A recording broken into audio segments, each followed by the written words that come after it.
Liverpool, and she met Hitler at the station. She was very concerned about him because he was very confused, almost rambling, and he had come to visit her, not directly from the coast, but having been the guest of the Tavistock Institute in London. Now, this information that I'm putting forward, I personally still need to see the detail of it, but the weight of opinion of those who have followed the history of Hitler and how he became established are adamant that part of his early training was in London at the Tavistock Institute. Who specifically runs the Tavistock group? Is this the international banksters, the Rothschilds, the Rockefellers, those who want to Frankenize the world? Well, this is where life starts to get shades of grey. We know that the Tavistock Institute is consuming huge amounts of money, and from its early days it was given large grants from obviously extremely wealthy people. We know that the Rothschilds and the Rockefellers put money into the system. In particular, Mr. Rockefeller added American money to build up the American Institute of Psychiatry, and that was later to create the Kaiser Wilhelm Institute of Psychiatry in Germany, which was the main institute which began to get involved in those T4 programs, the eugenics for the disabled and the mentally disabled. So the Tavistock Institute, there's a lot of history which we know, but there's also a lot of things we don't know about the detail of the men who put the money into that institute. So in the background we can see events that happen. We don't know the exact people who were driving them, we don't know the exact people who wrote the checks, but we know the Tavistock Institute exists, and we can see in great detail how it has helped promote an agenda to do with the psychiatric industry and also the social industry. Well, is not the British Constitution Group going to initiate some studies into those areas so we can, or you can, identify the enemy within, and we can be specifically pointing out how they have committed these crimes against humanity and what they intend to do insofar as reducing the population not only of this island but of the world? Well, we've already started to do this, and across the country now, we will say we, but they're people working independently. There are researchers who are looking into the background of politicians who are currently in power. And when we do this, we find that, for example, in Tony Blair's New Labour Party, we are dealing with key people whose backgrounds are clearly linked to communism and Marxism. And these individuals, whether it's the Miliband brothers or it's Peter Mandelson, who have huge power and influence in Britain, but if you look at their background, it comes from a Marxist. The same is true of Mr. Gordon Brown. In his own biography, it's clearly stated that he was put into power with the help of Scottish communists. So we see the Marxist theme right the way through the New Labour project, and then in the wings we have the Conservative Party. And if we start to look at the Conservative Party, it's no coincidence that now we're back into looking at connections with the Nazi Party. No, we have then a one-party system, so the people in control operate from both ends of the political spectrum, or the illusionary political spectrum, with the strings going up to the Rothschilds and the Rockefellers and the bankers. Well, that is the banksters. Is it not? Absolutely. So we have had a political system that even before the Second World War was offering two alternatives, and those alternatives were totally controlled. Many people are now talking about the Lib Lab Con in UK, and that is taking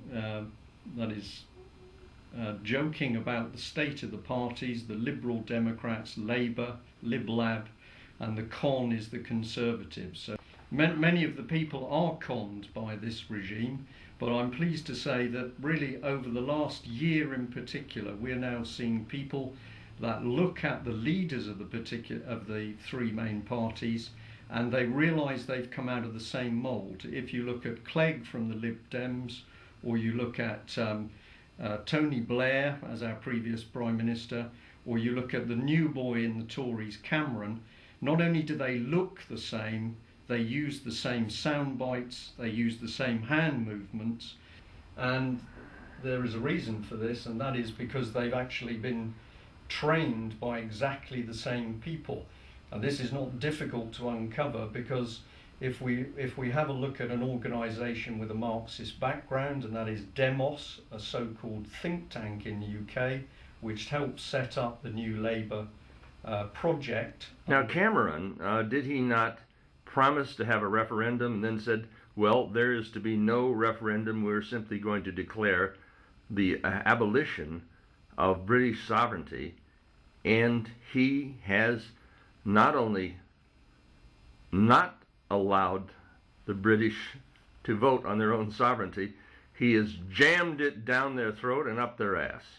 Well, he said repeatedly, he was reported and quoted in the newspapers as saying that he would give the nation a vote on whether we wanted to be involved with Europe, a referendum, and yesterday it became very clear that he has reneged on that promise. He's lied, just as Tony Blair lied, just as the Liberal Democrat Party lies, because all three of them are committed to locking us into the EU project. I didn't quite hear you. Did you say that they lied? They lied.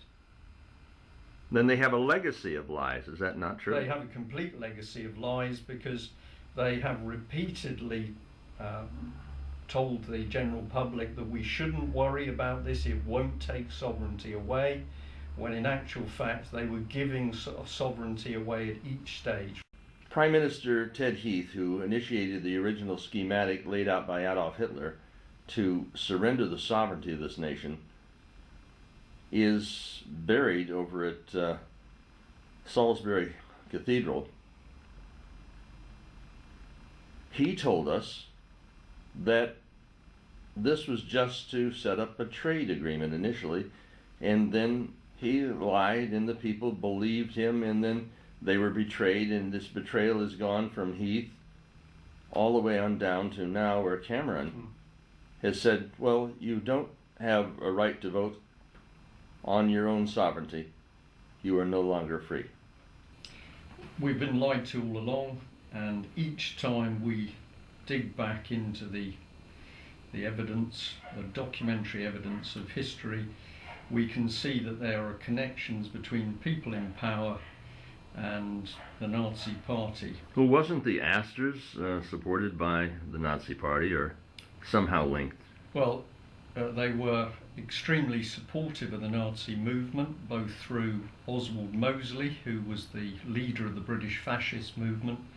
I believe I'm correct in saying that his signature appears in the Astor family guest book, and the Astor family continued their links with Oswald Mosley after the war period, and the Astor family is also linked through to the German ambassador to the UK immediately pre-Second World War, and that was von Ribbentrop.